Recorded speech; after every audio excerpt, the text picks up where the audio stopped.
नमस्कार दोस्तों, कैसे हैं आप सब।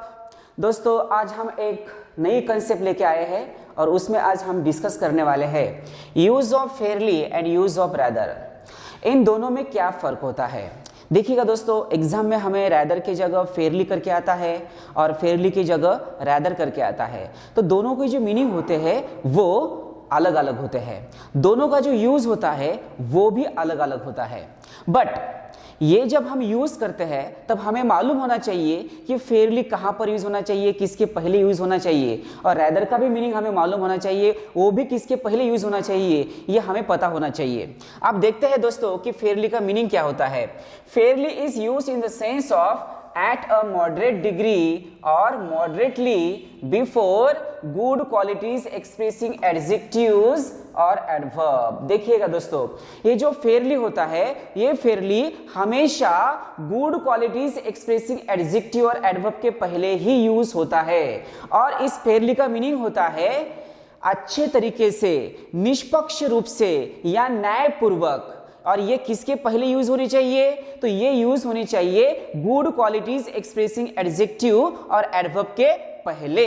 तो चलिए दोस्तों, यहां पर हम एक एग्जांपल डिस्कस करते हैं। ही इज फेयरली होपफुल, यहां पर होपफुल बोला है, तो होपफुल किस क्वालिटी का वर्ड है ये, तो होपफुल बोलना तो अच्छी बात होती है, इसलिए गुड क्वालिटीज एडजेक्टिव और एडवर्ब होना चाहिए, इसलिए हमने यहां पर फेयरली का यूज किया है। इसका मतलब ये हुआ है कि फेयरली जो होता है वो हमेशा गुड क्वालिटीज एक्सप्रेसिंग वर्ड के पहले ही यूज होता है, इसलिए पहला एग्जांपल राइट होना चाहिए। अब दूसरा एग्जांपल देखिएगा दोस्तों, the boy is fairly well, यहां पर वेल वर्ड दिखा है, इसका मतलब वेल भी क्या होना चाहिए, तो ये भी एक गुड क्वालिटीज एक्सप्रेसिंग वर्ड है, इसलिए हमने इसके पहले फेयरली का यूज किया है।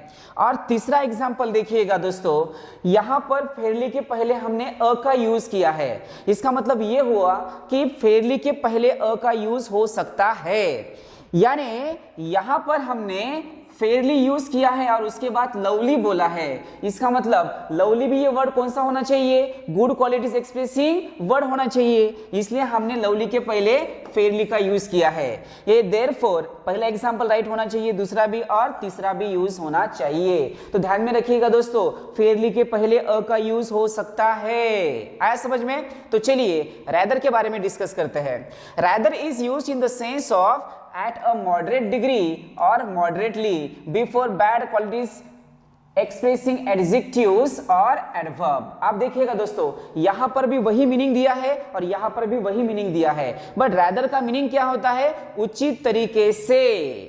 तो ये किसके पहले यूज होते हैं, तो बैड क्वालिटीज एक्सप्रेसिंग एडजेक्टिव और एडवर्ब के पहले होने चाहिए। तो आप देखिएगा दोस्तों, यहां पर एग्जांपल क्या दिया है, ही वॉज रैदर होपलेस, यहां पर होपफुल दिया गया था इसलिए हमने फेयरली का यूज किया था, यहां पर होपलेस दिया है, इसका मतलब hopeless good qualities expressing word है या बैड क्वालिटीज एक्सप्रेसिंग वर्ड है, ये तो ये बैड क्वालिटी होना चाहिए, इसलिए हमने इसके पहले रैदर का यूज किया है। आया समझ में। देयरफॉर पहला एग्जांपल राइट होना चाहिए। आप दूसरा एग्जांपल देखिएगा दोस्तों, ही इज रैदर इल, यहां पर इल ही वर्ड यूज किया है और ए इल जो होता है ये भी बैड क्वालिटीज एक्सप्रेसिंग वर्ड होता है, इसलिए हमने यहां पर क्या किया, रैदर का यूज किया है। देखिएगा दोस्तों, यहां पर हमें एग्जाम में क्या करके दिया जाता है, तो ही इज फेयरली इल ऐसे करके दिया जाता है, तो ये गलत होता है, क्योंकि फेयरली जो होता है वो हमेशा गुड क्वालिटीज एक्सप्रेसिंग वर्ड के पहले यूज होना चाहिए और रैदर जो होता है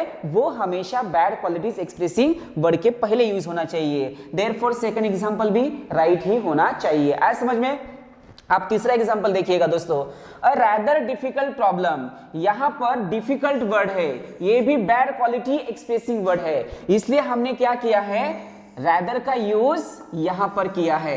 अब देखिएगा, इसके तीसरे एग्जांपल में हमने क्या किया था कि फेयरली के पहले अ यूज होता है, बस उसी तरीके से यहां पर रैदर के पहले ही अ का यूज हो सकता है, इसका मतलब तीसरा भी एग्जांपल राइट ही होना चाहिए। अब नेक्स्ट एग्जांपल देखिएगा दोस्तों, रैदर अ डिफिकल्ट प्रॉब्लम ऐसे बोला है, तो यहां पर रैदर के बाद हमने अ का यूज किया है और उसके बाद हमने डिफिकल्ट ये वर्ड यूज किया है, तो ये भी यहां पर राइट ही होना चाहिए। इसका मतलब ये हुआ कि रैदर के पहले अ का यूज होता है और रैदर के बाद अ और एन का यूज हो सकता है, बट यहां पर फेयरली के पहले ही अ का यूज होना चाहिए, फेयरली के बाद अ और एन का यूज नहीं होता है। आया समझ में?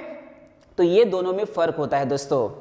तो यहां पर हम रुकते हैं, तो फिर मिलते हैं एक नई कंसेप्ट के साथ। तब तक के लिए tata bye bye, see you, take care.